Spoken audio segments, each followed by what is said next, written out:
I love Lamar Jackson.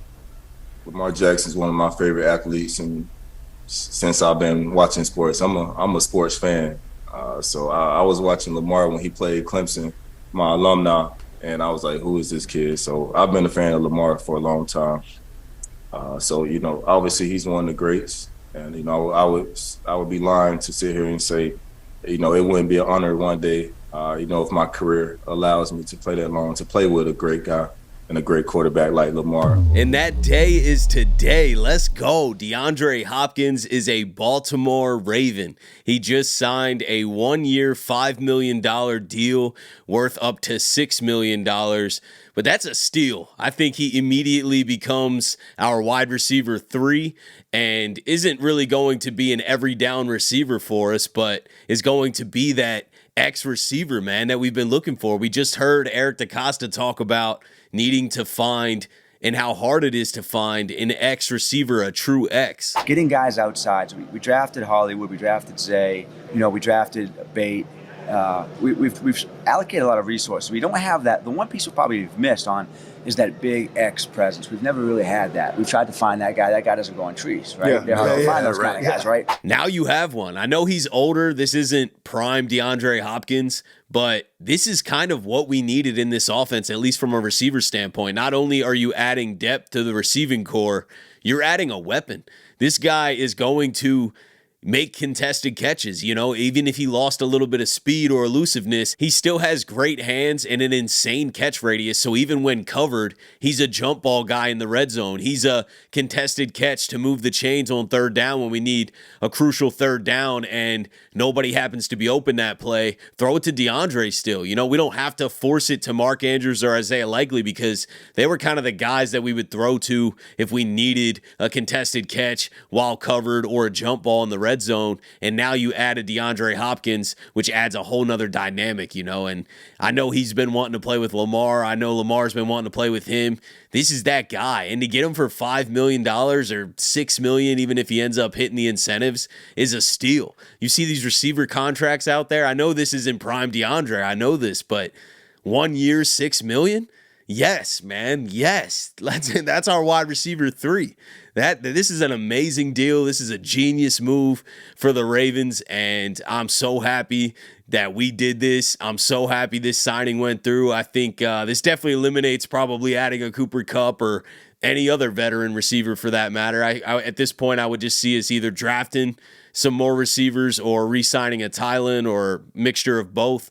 But now we have Zay Flowers, Rashad Bateman, DeAndre Hopkins, and Tez Walker currently on the roster. We got Anthony Miller and some reserve deals that are still there too, Dayton Wade, but the main core is those 4: Zay Flowers, Rashad Bateman, DeAndre Hopkins, Tez Walker. We could re-sign Tylen Wallace. I definitely think we're going to go draft another receiver. I think you got to constantly fill that pipeline because receiver contracts get crazy. Zay Flowers' contract is going to be very, very expensive, and Bateman's next contract is going to be a lot larger than his is right now. So if the Ravens do want to keep, their core, they're going to have to pay up or continue to draft receivers. So I don't see this changing the need to draft more receivers. But man, does it boost this offense this year. This is the type of weapon we needed. This is that red zone guy. He's going to score quite a bit of touchdowns this year. And he's also a smart route runner still. I know he's lost a little bit of speed and stuff, but he's a smart route runner. He understands space. He understands body positioning. And I think he's going to make a ton of plays for the Ravens this year. I don't think he's going to have an insane amount of yards each game, maybe 1 or 2 outlier games, but I think he's going to score quite a bit of touchdowns for us, and I think he's just going to be that necessary target that we can rely on, that Lamar can rely on in this pass game outside of Zay and Bateman. You truly do have 3 weapons that you can consistently go to, and I expect Tez Walker to take a leap too, but with DeAndre Hopkins being there, that's definitely going to lower his role quite a bit. I know it'd be a different role. Tez is full of speed and is going to stretch the field a lot more, so it's definitely a different role. We're going to see more of Tez Walker than we did last year, but DeAndre Hopkins definitely just took some targets away, and I'm fine with it. I don't care if he takes some targets away from Zay and Bate. this is a great signing, man. This is exciting. And it's also a value deal. You know, this isn't like something we stuck our necks out and took a bunch of risk on. When we brought in Odell Beckham Jr., we paid him quite a bit of money and added void years to the contract. This is not that. I mean, I haven't seen if there's a void year, but regardless, it's a $5 million deal. I think we can afford that this year, you know, and we haven't even, as far as we know, we haven't cleared cap yet. So I'm hyped, man. This is a great day 2 of free agency for the Ravens. We re-signed Patrick Ricard. We signed DeAndre Hopkins. We did release Arthur Maulet as well. I didn't talk about that yet, but I guess I'll include it in this video. We released Arthur Maulet. Not very surprised about that. I predicted that in that free agency prediction video I made. I thought that we would probably get out of that deal just because as soon as we signed him, he started getting hurt and just couldn't stay on the field.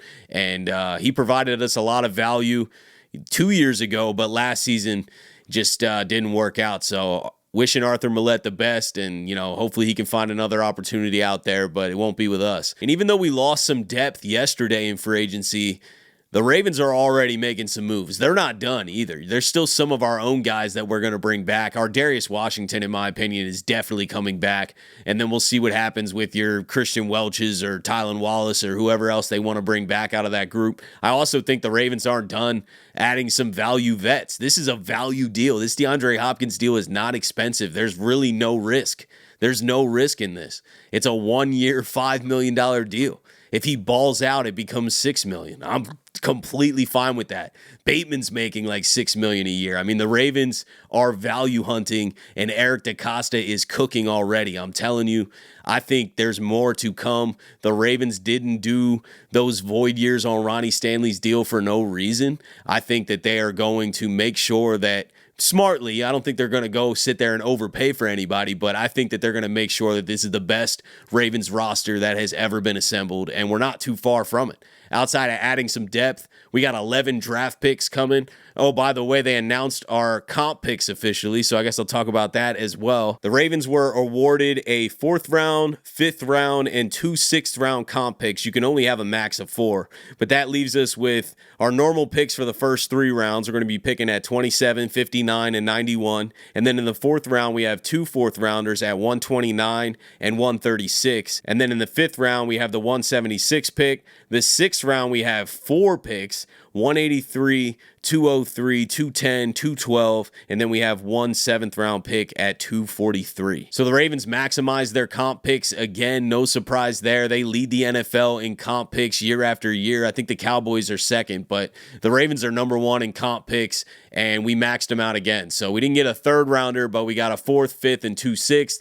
That leads us to the 11 projected draft picks that we assumed we were going to get, but now we know exactly where we are picking, and I expect the Ravens to add a bunch of depth in the draft as well. They'll probably use all 11 picks. I really honestly don't think that they're going to bottle up 7th or 6th rounders. It's kind of hard to move up. Not a lot of people want those, so they don't have a lot of value. You might as well just try and draft some Sanusi Canes and guys like that you can, take a chance on and build your special teams up and just get some guys that could be potentially useful in the future for us and find a role outside of special teams. You never know. You could draft a Patrick McCary. He went undrafted. You could draft a guy like that in the 6th round. It's unlikely. Obviously, not every one of those picks works out, but if you have 11 of them, just take a bunch of stabs because you really can't trade up with those picks. I know it sounds nice to let's package our 6th and 5th and move up in the 4th. Like, nobody wants them. They don't have as much value. You can move up a little bit, but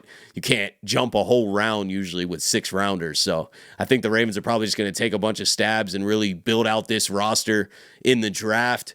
Hopefully hit on a couple guys at the top of the draft, and then there's still some veteran value signings coming. Like I said earlier, the Ravens didn't void year Ronnie Stanley's contract up for no reason, and I think we're already starting to see that a little bit today when you bring back a DeAndre Hopkins. I want to great deal, man. I cannot talk about how much of a steal that this is and how much value he's going to provide the Ravens, and he's going to have fun. I mean, he probably wants to play for another contender. He was just on the Chiefs. They didn't win the Super Bowl. He hasn't won a Super Bowl. I know he's dying to get a Super Bowl and play with the Lamar Jackson. This is such a weapon for this offense, man. I'm so excited. But let me know what you guys are thinking about this move. I appreciate you tuning in to another episode of the Flock Rundown, third one today. If you haven't checked out the other two, go show them videos some love and have a beautiful rest of your night or day if you're watching this tomorrow. And I'll let the greatest linebacker in the history of the game take us out. Ravens Flock. The Flock Rundown is the place to be. My man Ryan has been a lifelong Ravens fan since he was born.